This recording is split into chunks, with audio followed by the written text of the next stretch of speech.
In 2015, AMD was worth less than $2 per share. Analysts called them a joke. Bankruptcy seemed inevitable. Today, they control 83.8% of the desktop CPU market, while Intel, the company that once paid Dell $723 million to not use AMD chips, has been reduced to just 16.2%. This is the story of the greatest corporate comeback in tech history. Into a single unified system.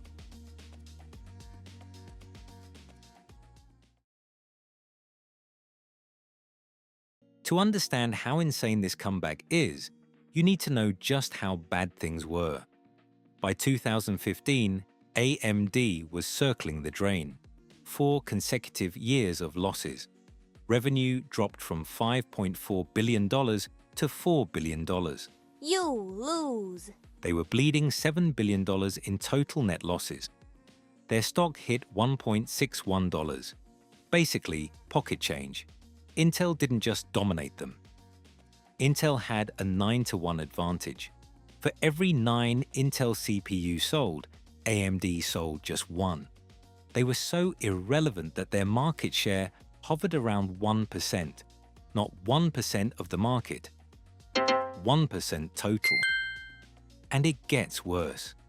Back in the early 2000s, Intel literally paid Dell $723 million, $750 million, to be their exclusive CPU provider, just to keep AMD out. That's not competition. That's annihilation. Then, in October 2014, everything changed.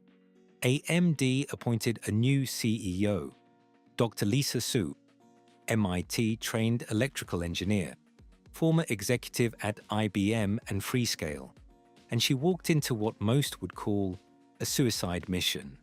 But here's the thing about Lisa Su. She's a gamer. Not in the corporate sense. Like, she actually understands gamers. And she made a bet that everyone thought was crazy. Go all in on high-performance computing. Forget the budget chips. Forget trying to be everything to everyone. Build the best gaming CPUs and the best data center processors, period. In 2017, AMD launched Ryzen. And Intel, they weren't ready. Wanted to bring innovation. Let me show you how fast this revenge was. In Q2 2018, AMD's desktop market share hit 17.1%. By Q1 2019, after launching their 7nm Ryzen 3000 series, it jumped to 31.9%.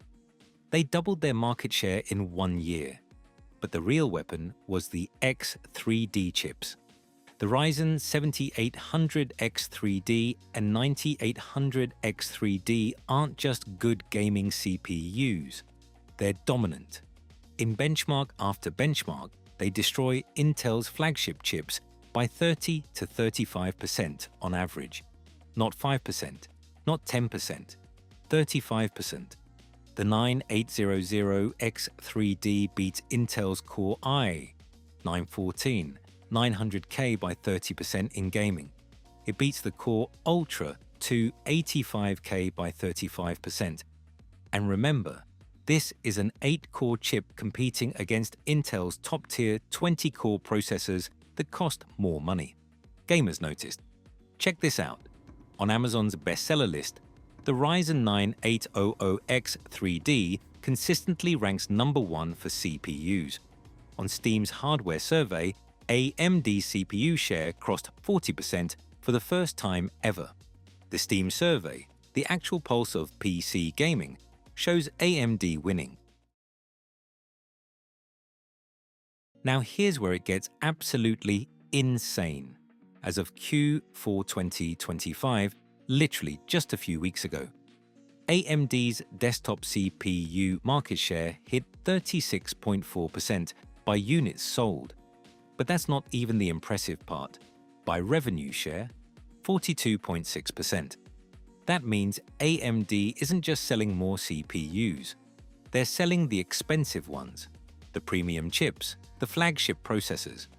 They're not winning on price, they're winning on performance. And check out the server market, because this is where the real money is. AMD's EPYC processors now control 28.8% of server units and 41.3% of server revenue.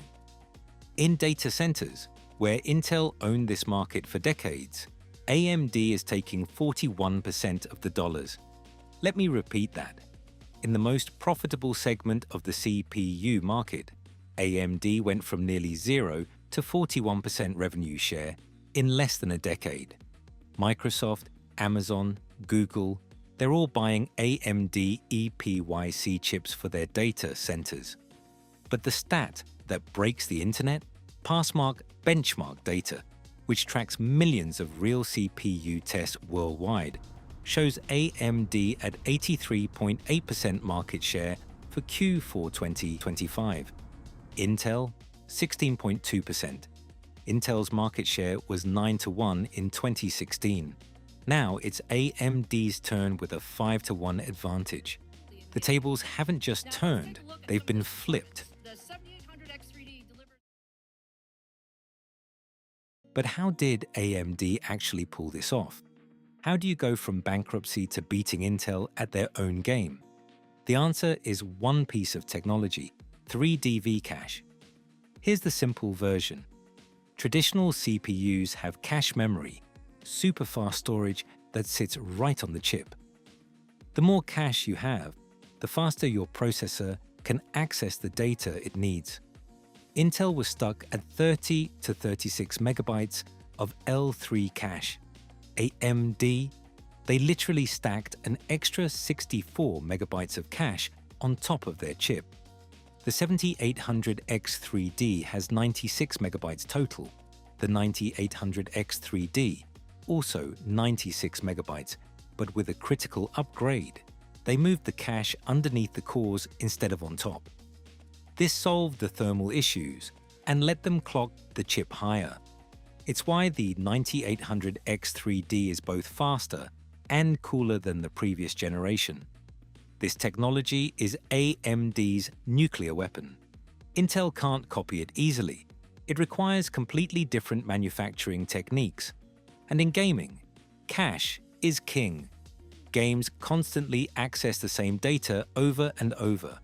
More cache means fewer trips to slower memory. Fewer trips means higher frame rates. That's why an 8-core AMD chip beats Intel's 24-core monsters in gaming. It's not about having more cores. It's about having the right technology. Let's talk money. Because this isn't just a tech story. It's one of the greatest investment opportunities of the past decade. Remember that $1.61 stock price in 2015? If you had bought just 100 shares, $161 total, and held until today, you'd have over $16,000.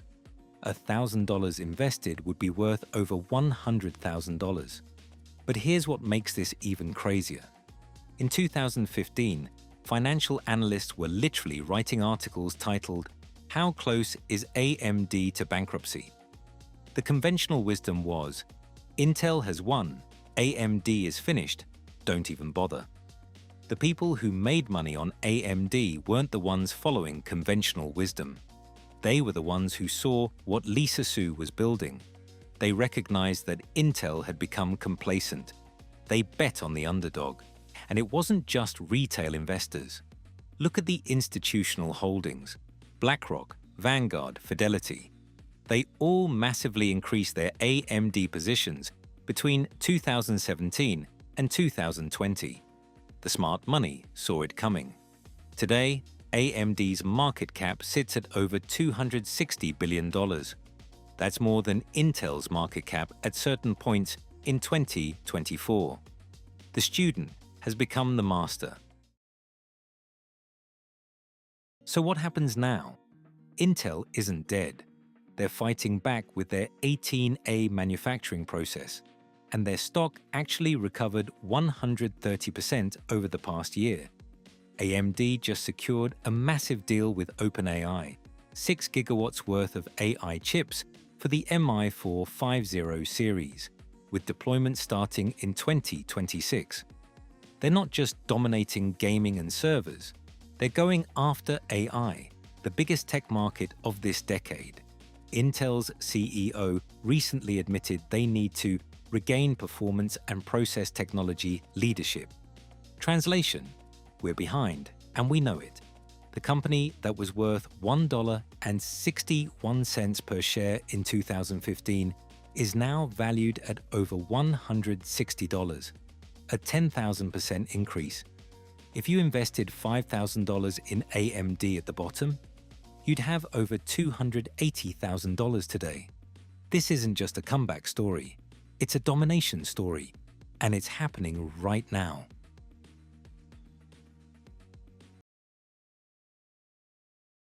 This is what happens when a brilliant CEO refuses to give up. When a company bets everything on making the best product instead of the cheapest. Lisa Su took AMD from the brink of bankruptcy to absolute market domination in just over a decade. If you want more stories like this, corporate comebacks, tech rivalries, underdog wins, hit that subscribe button. Drop a comment. I'll see you in the next one.